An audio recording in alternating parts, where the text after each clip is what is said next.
Greetings, welcome to Dallas M Podcast. Everyone who's watching us, don't go anywhere. Stay wherever you are comfortable, relax, get popcorns, get whatever you need, because you don't want to miss this show. And again, while you're enjoying the show, make sure that you subscribe and like. Today we have our visitor here, one of the guy we admire, more resilient, the writer. So today we're gonna be working on the character. We know at Dallas Podcast, we prioritize having a good society. We're trying to close the gap, as you know. There are things that churches don't touch, school don't touch. At the end of the day, they affect our society. We are more on building the character. From the character, building the great parents and having a better society. Let me not waste time. I'm your host, Senagangwedi. I have a gentleman here. It's always nice for someone to introduce by themselves, because people do pay lawyers. You will address and we're not doing a good man and we're in trouble. My guy, welcome to the podcast. Feel free. You can introduce yourself to our guest. Thank you very much. My name is Joseph Masilo. I was born and bred in Tlhabane, Rustenburg, which is in the northwest. Currently residing in Pretoria, and I have authored a book called MODITLE PHOLO, behind the scenes with RAITlHWANA, and I believe that's the reason that brought me here. Thank you very much. That's interesting. Just take us through that moment of childhood. Yeah. Well, I grew up in an area called Tlhabane in Rustenburg, as I've already introduced myself, and at home stories were told, and such stories were told for free. You will always hear aunties and grannies relaying their stories of how they used to live in the farms and how eventually they then moved to the townships. And it's one of those intricate stories that actually used to blow me away. Young as I was, I would have been about 8-9 years. But those stories to this day, I can relate those stories as though they were relayed to me as though it was yesterday.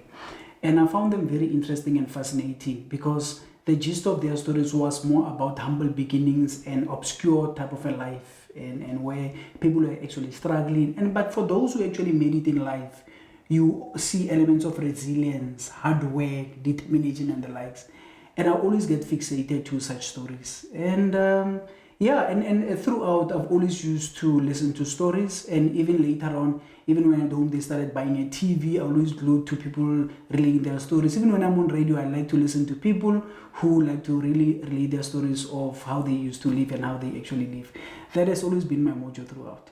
When we grow up, we get to fall into a specific group. There's a group that they like soccer. There's a group that they focus on going after girls, and there's a group that is interested in crime. There's a lot of activities going on. So how best can you describe your childhood? Where can you belong? Well, I had a well-rounded childhood. I did what virtually any child would do. I had time to go and play soccer. I had times where I used to play video games in the nearby shop. I did virtually what any child would do.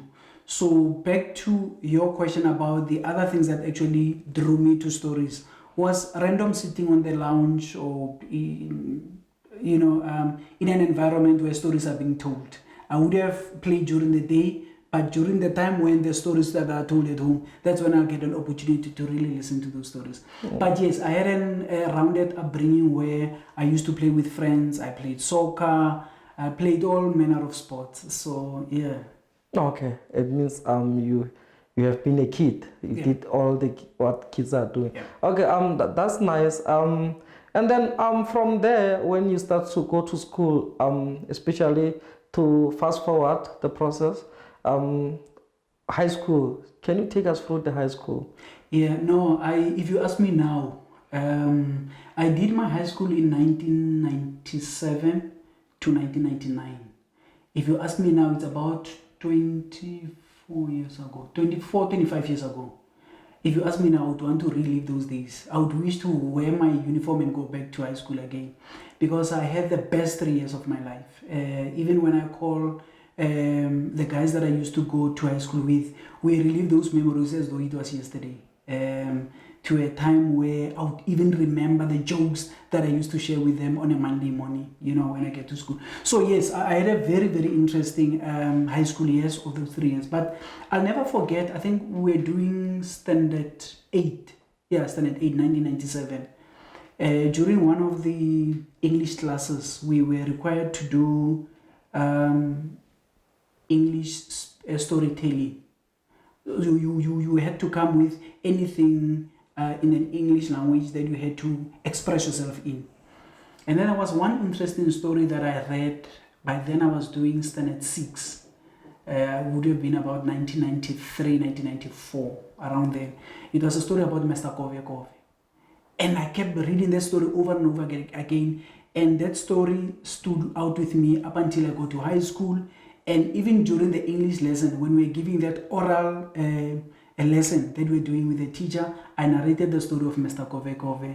And guess what? I got all the full marks. And but I think it was also during the time in my high school that I also found expression in engaging. You know, I used to engage in topics, whether it could be in football, whether it could be in politics, whether it could be anything that was actually happening during those days in the township. So I think that's where I actually found time in terms of expression. And that's really what my high school was really about, yeah. So it's nice, and I think you'll just take us through at least 2 moments. Judging from what you are saying, it was you grew up in a platform whereby you were not really grounded in terms of exploring yourself, and also around your elders, you were free because of your character. It was built under principles, and also you were given freedom to do mistakes and to be guided. By that time, obviously, houses, they don't operate the same.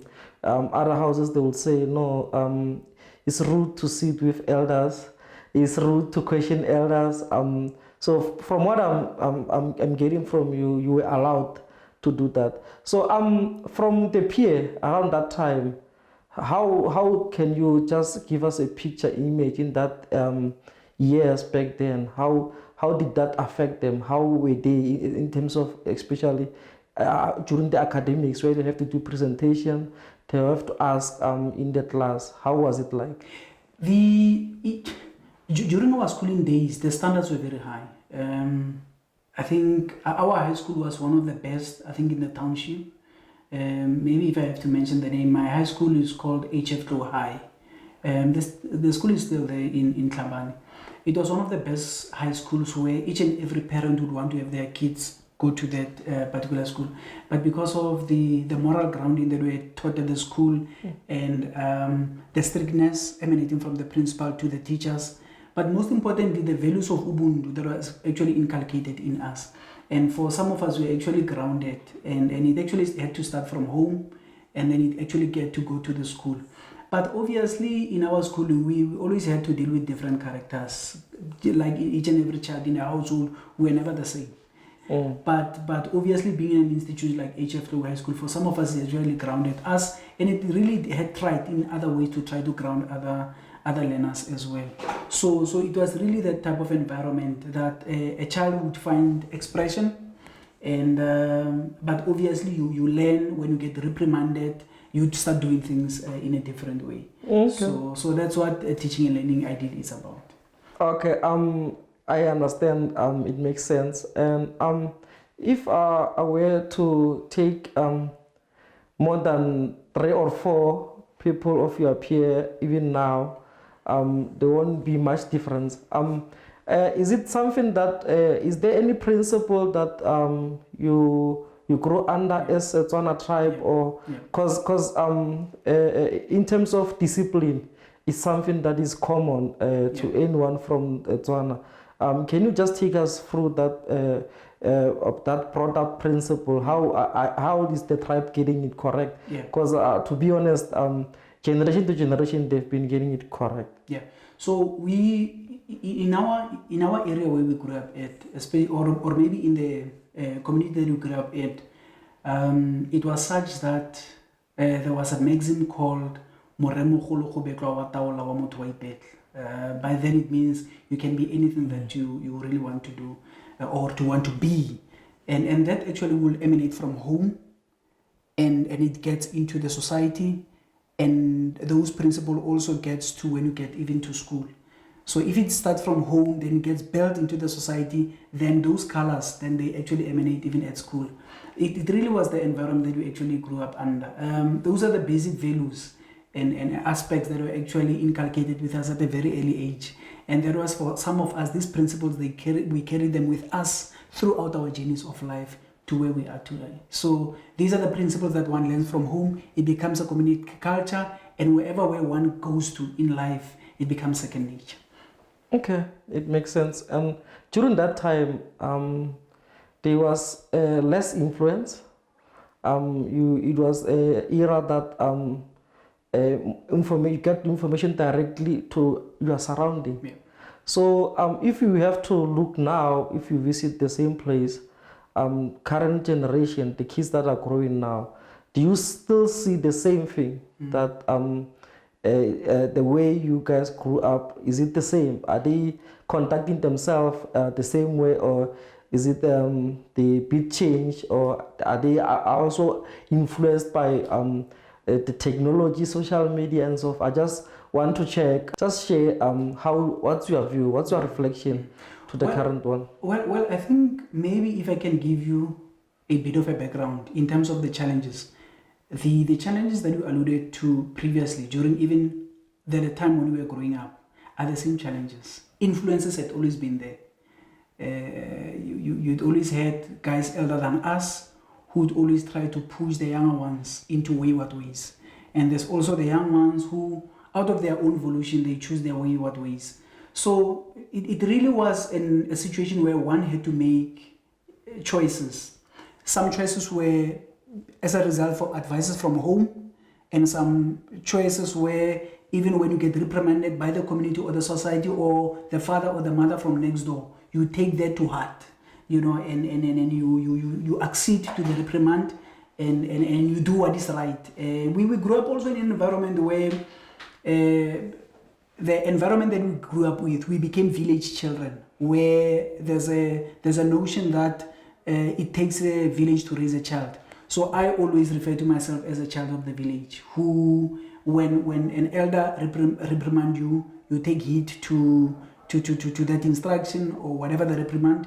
And even when a father or the mother from next door will try to advise you on something, you'll try, because they would have went through the journey before you, and you try to listen to them. So yes, to the current generation, it can be both ways, in a way that there are those who also have become part of the village, but unfortunately there are those who are actually not fortunate, as we really are. But obviously times changes, people have actually started to change with the times, but I think the basic principle is the same, where if a child has to be brought up by the village, that principle, if we had to actually accede to it, I believe the current generation should actually do that. But even though there's different dynamics to where we are currently. Okay, now it makes sense from the perspective that the village raised the children. Now it makes sense. Okay, just the highlights, the moment. It could be especially one of the bad moments you remember at high school, and one of the best moments you can remember at high school. Yeah, I think in our high school, I'll never forget the one moment where I saw our high school principal literally crying or shedding a tear during assembly. Because there were two instances, or in fact I remember the one instance where one of our learners actually shot a fellow learner, outside the school premises. And there was a time where we had a few bereavements where our fellow learners passed on. 1 year or every 6 months you get news that a fellow learner has actually passed on. And I remember that moment where our principal stood up at the assembly, shedding a tear, telling us how scared he was. So that was one of the defining moments of our time, during those moments where you see a principal who's actually given the responsibility to look after us at school, and is shouldering the responsibility of looking after us. And one would wonder, what is it that he's going to tell our parents when such an incident would happen to the school, because he was entrusted with the responsibility to take care of us, and the opposite happens. One passes on, another one gets shot. How do you then give feedback to the parents to say what has actually happened, and when they actually has trusted you with their children's life? And that is that. But also the highlight also was, I mentioned issues of expression. Our high school was such that we had a whole lot of talented peers, whether it could be in music, whether it could be in soccer, whether it could be in any extramurals, whether it could be in athletics, whatever the case is. But I think it was because of the love of finding expression, and because also the environment has set itself for us to be expressionate in whatever talents and gifts that we had. And that is why when I said to you, when we actually started with this interview, I said to you, I wish I can relive back the 3 years of my high school time. And if I had to don my uniform and go back to school, I would, with all pleasure. Yeah. Who was your role model during that high school time? Well, I had quite a lot of role models growing up. But yes, I think Mr. Moloi will be the one. Because even before I started at school, I always used to see him in the community, and the work that he used to do in terms of sports and guiding principles that he always used to impart with the learners at school and even in the township. So he really was the man that we always used to look up to, because some of us is with his guidance and advices, we actually became the men that we actually became, and we became better version of ourselves. And I remember there was a moment, because he was our class teacher from standard 8 till matric for those 3 years, where I remember the Afrikaans Friday class was actually, it was not teaching. It was a free period where it was a life skills type of a class where he will come up with a topic, whether suicide, whether drug abuse, rape, whatever the case is, or maybe domestic violence or whatever the case is. So each and every one of us in class had to really unpack whatever topic that is really out there. And others had to express themselves. Others used to even talk about their challenges that they are facing. And it really is that class that actually try to model and try to assist other people. So you can imagine now a teacher moving away now from the hour that he has to teach to interfacing with the challenges that are actually facing the community and that the learners are also facing in their personal life, to really try to assist wherever way you could. And I think that stood out with me. And in my book, I took him really as a role model. So I just want to check the picture, even if they were disadvantaged schools and disadvantaged homes, but the role the village play, I just want to see the impact, if it was that major or minor. Well, the impact was high. Really, the impact was high because we were even able to see results. I did mention a situation where each and every child became a child of a village, where you get reprimanded by any parent, even where it's not your own parent. Even, for example, another parent will come to you and ask you, why didn't you go to school? Why don't you go to school? And even for others, even post-matric, other parents will ask, why don't you go to tertiary education? But obviously for others, due to financial abilities, they were not able to have financial support, or maybe there were not money at home for others to really further their tertiary education. But most parents tried their level best. But also, I would like to say that our fingers, it's similar to the children that we find in our homes. Our homes are like our fingers. We are not the same, and in terms of our pocket and in terms of what we have at our disposal. But for those who actually were not fortunate in terms of advancing in terms of tertiary education, some have actually tried to get jobs there and there. Some have actually tried to build their lives and to become meaningful people and to try to become better people in the community, because it will be a miss for those who did not get an opportunity to go to school to lie on their laurels. But there are those who actually pulled up their socks and make means or the best of the opportunities that were in front of them at the time. So you've got a mixture of both. And then where did you see yourself? And then how did you choose that path after high school? Is it something that you decided before that I'm going to take this path, or you were guided? I just also want to check in terms of whenever you have to go to another level of life, the role the community still play, and the role of whoever that inspires you played in your life or to other children at that time. Yeah. Well, yes, as I said, there are people who played a huge role in terms of advices, but also there wasn't much resources other than doing a bit of research, wanting to find out what career opportunities can one venture into post-matric.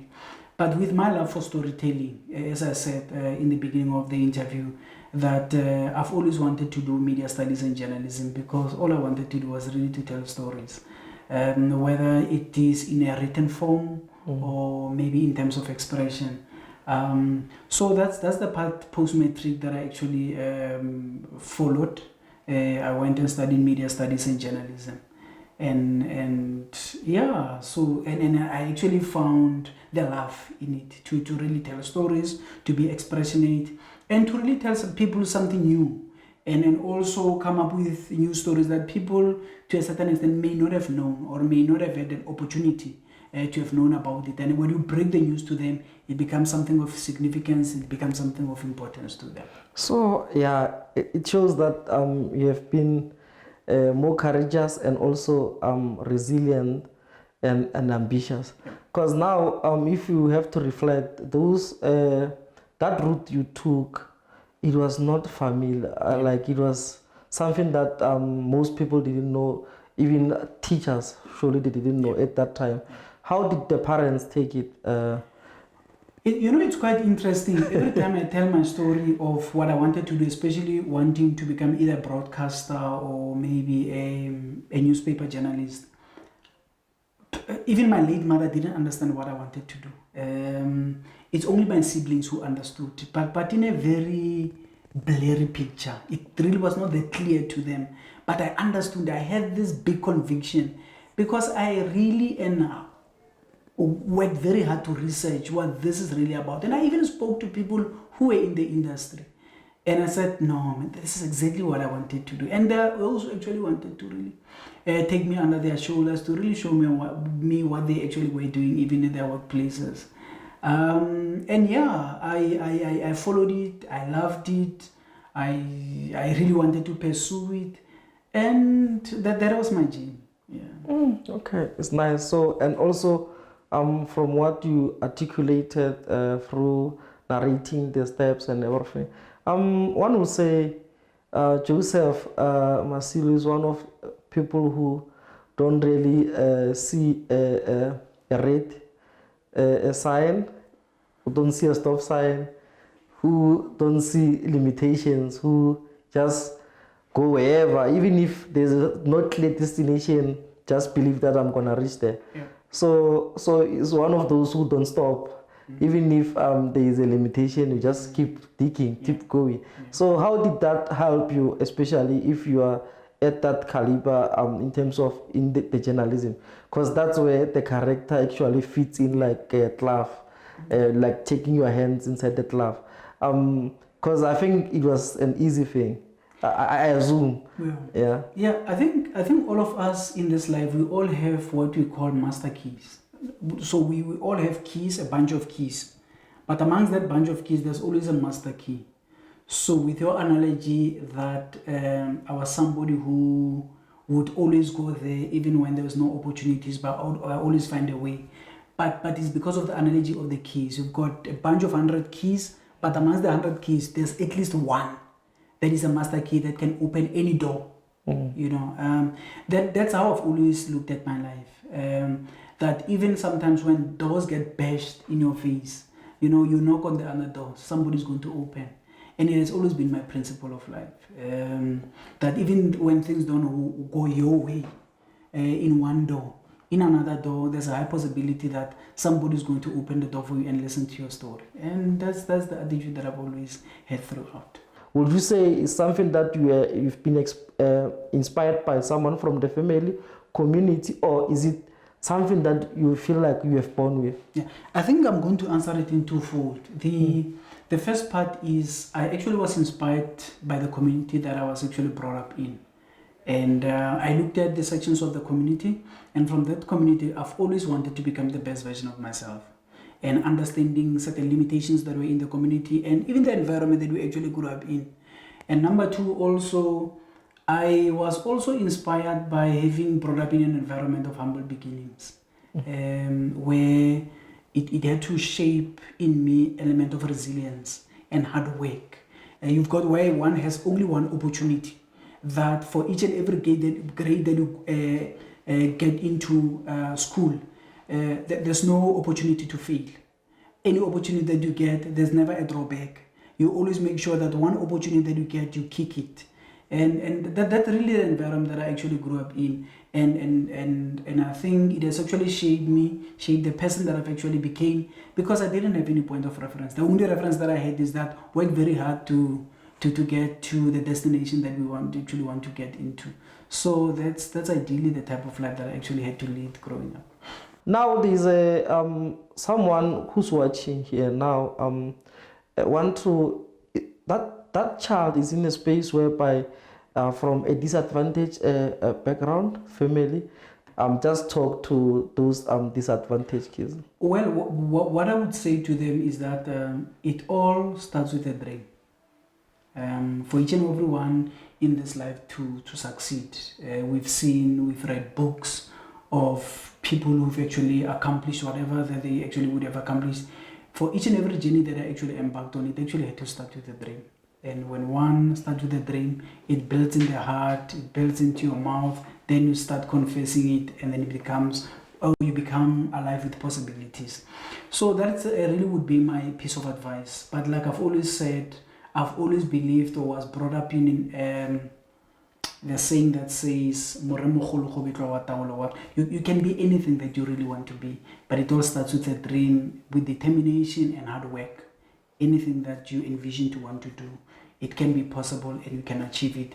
It doesn't matter the environment that you grew up in, it doesn't matter the home that you actually grew up in, whether there was money at home, whether there was no money at home, whatever that you focus your heart in, it is possible and it can be possible and you can achieve it, you can do it.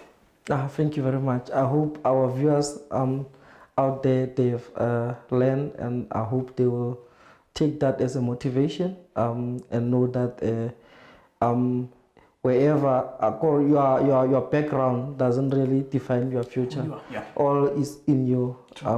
Everything is psychological. Okay. Thank you very much. And then from journalism, obviously in journalism you write a lot, articles and those kind of moments. And then how there's someone there who's interested in journalism. What does it take to be a good journalist? Because I think there are some moments whereby they are emotionally challenging. There are some moments that are physically challenging. Like you want to take a story, there's rubber bullets.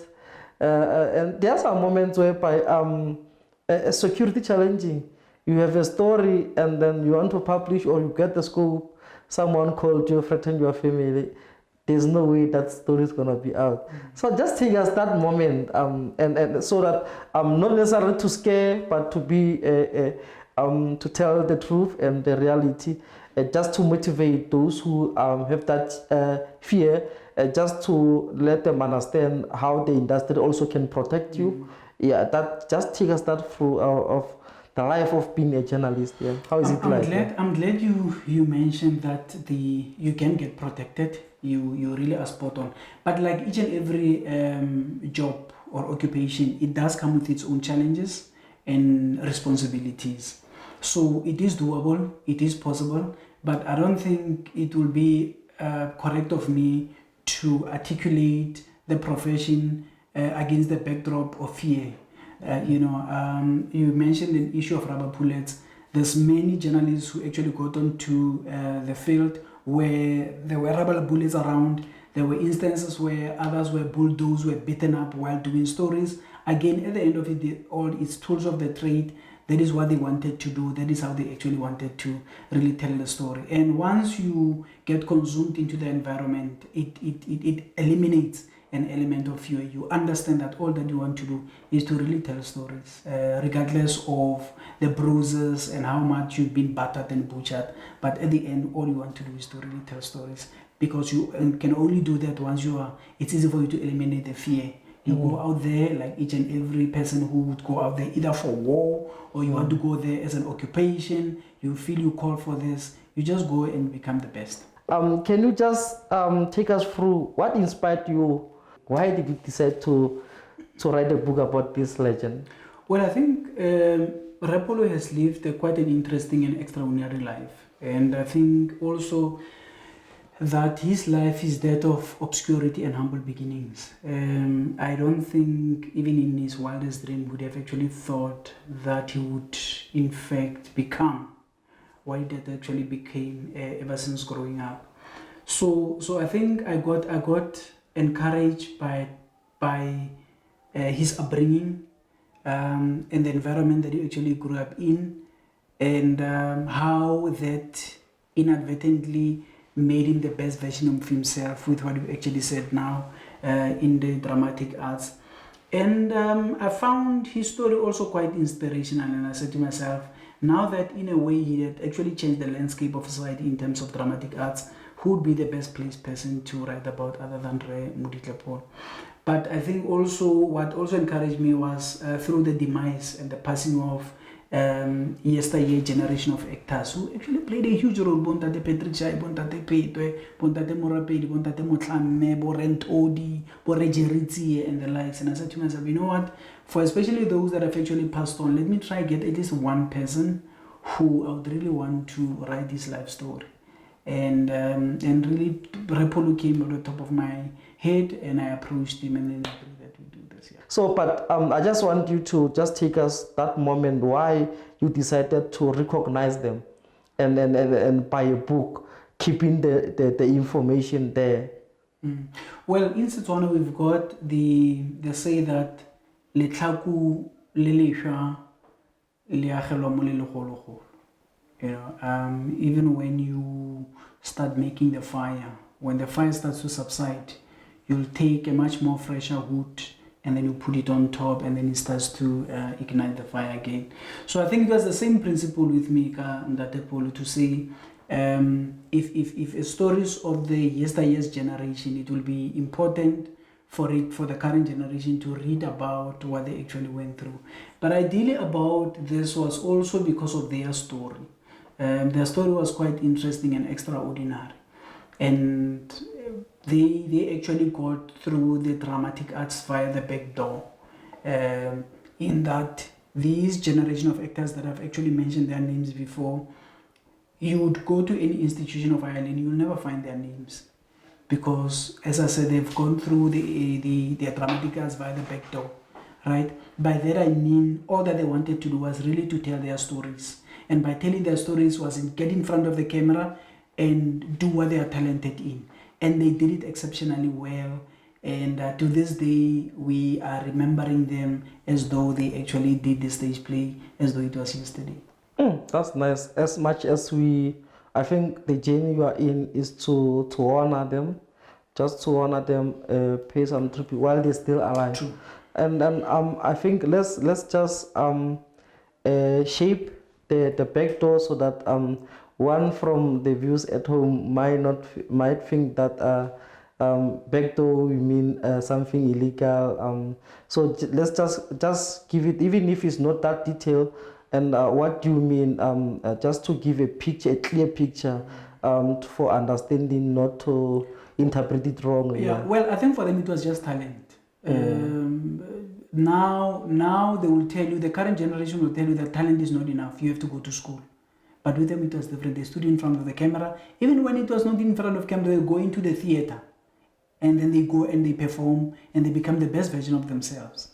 So ideally, that's my analogy of the back door. Oh, okay. That there was no go back to college, go back to university, and only come back and come and do this and show us what we are talented in. With them, it was different. They were actually expressionate in their God-given talent. That's nice. Thanks for clarifying that, so that everyone could be on the same page.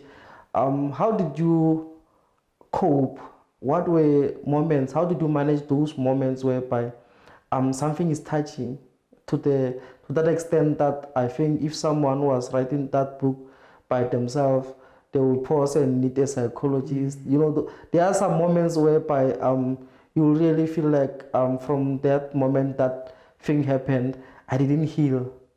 I'm still suffering from that thing that happened to me. And now writing this book, you have to be in that space. So how did you cope, and what are the highlights whereby those moments they triggered you, and how did you manage to overcome? Well, I think for me, the example that you actually gave me about the highlights was the first day I met RAITlHWANA and I unpacked what is it that I wanted to do. He actually started crying because he never thought there would be anybody in his lifetime who might want to write his life story. Because he tells me that there were a lot of journalists who used to come and visit him to write newspaper stories, magazine stories and the likes. So he has never thought there would be anybody who might find interest to really unpack his life story. And I think it was then that tears started rolling down his face. He wished his late wife was still alive. But there were also a whole lot of moments like that was actually happening because I had actually spent quite a lot of time with him. And you can imagine there were moments where he would still remember his late wife, and he would still even remember his late friends who had passed on that he grew up with back in the day in Orkney in the Northwest. So yes, I had actually gone through those moments, little rabbit hole. But obviously, I understood what I wanted to do. One gets touched, but I understood, and I even found expression in how I was actually putting such moments in the book. Why do you say these humble beginnings that is driven you, inspired you, and surely we're going to get that in this book? Well, I think with him was I think he had a huge element of self-belief. He believed a lot in himself, and he believed in his talent, and he believed that he can be the best version of himself. By that I mean there was one defining moment in his life in 1973. At the time he was a teacher in Klerksdorp. That then in that same year he actually left his teaching post to come to Pretoria for a festival called Bad Fair. He left his work for a festival in Bad Fair when he just got invited, but he left his work and he came to Pretoria. And in less than no time he got a teaching post again, because obviously you'd appreciate that back in the day it was not difficult for one to get a teaching post and all those things, because things are not hectic like they used to be, that they actually are now. So I think for one who takes such a courageous move, it actually talks about someone who believes in himself and who believes that wherever he can go, he would succeed. And even fast forward to that, I mean, even when I detailed part of how he used to go for various auditions. And the moment he goes for audition, he doesn't go there with the attitude that he was going to get a part. He knew that he was the best. If he gets the part, it's a tick, then he'll take it. But even when he doesn't get a part, it's still okay. But I think the defining moment also in part of what he went through was when he actually went for auditions of Lisilo Rula. He just got in there and he did what he could do, and he eventually got a part. There's a gentleman by the name of Abraham who actually came subsequent to that to say to him, RAITlHWANA, I've actually called you to come for here's your script, you need to come and do, you've actually been casted for RAITlHWANA in Lisilo Rula. So I think for me it is that it's somebody who actually believed in himself, he believed in his talent, and that he knew that he was going to be the best version of himself. Okay, that's inspiring to the viewers out there.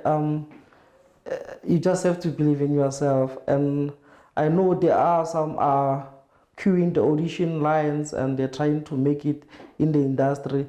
I think you guys need this book. It will serve as an inspiration and motivation, and also surely you will learn the tricks, because imagine if there are veterans that manage to make it without a formal institution, and you are in formal institution, you're from a formal institution, or you want to go there, it's a bonus. So I think it is a good work and a good idea to document about the veterans, because I think the entertainment industry, we get to forget people easily. Is it only Mr. MODITLE, or do you still have others that you feel like you need to document, or is it him for now? For now, it is him, and maybe there might be those that one might decide to profile in the later years whenever one gets an opportunity. Beside the book, because we are in a digital space, is there any documentary in mind or something that people can learn and understand the life of our veterans, not Mr. MODITLE only, and others? Are you planning for documentary for Mr. MODITLE, or it's just only the book? Currently, it's just the book. Maybe should an opportunity arise for a documentary to come up, maybe we might look into that. Okay.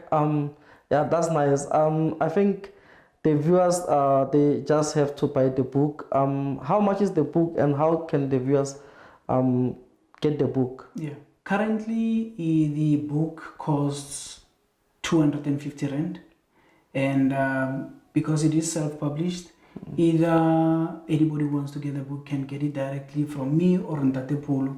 But we decided to come with a different model that we've seen how people get excited when Ntate Pholo hands over the book to them and he autographs it for them.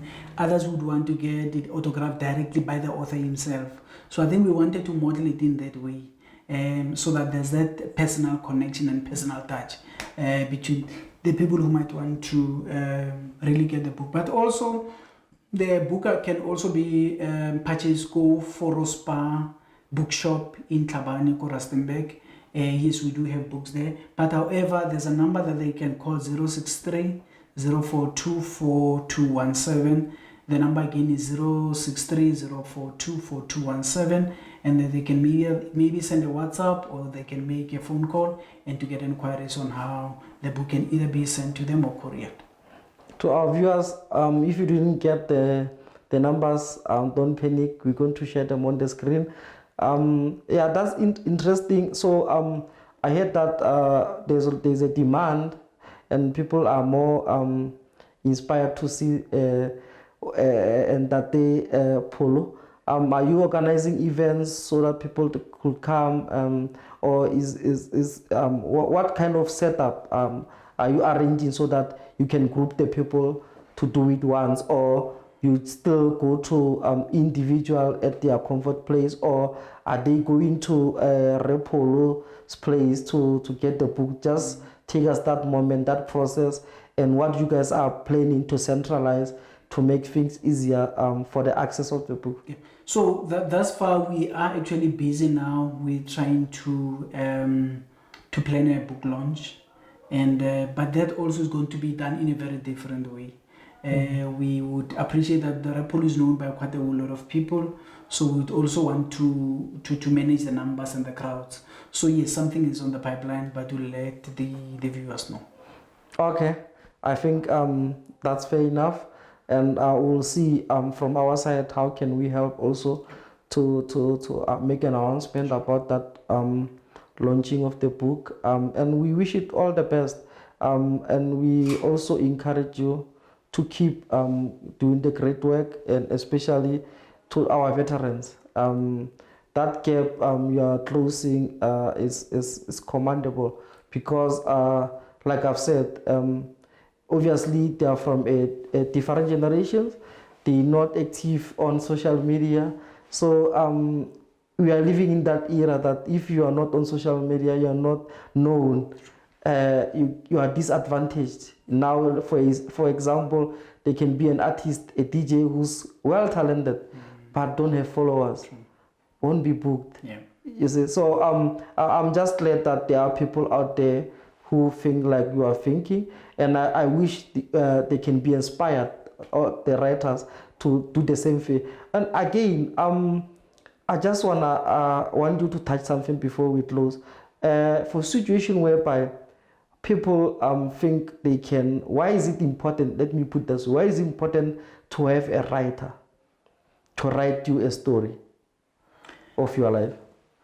Well, it's a personal choice. I mean, there's other people who choose to write their own autobiographies where they detail their life stories. But obviously others chooses to have somebody detail their life stories, or maybe choose people to write stories on their behalf. I think it varies from person to person. Yeah, let's say someone out there want to decide, but I'm confused.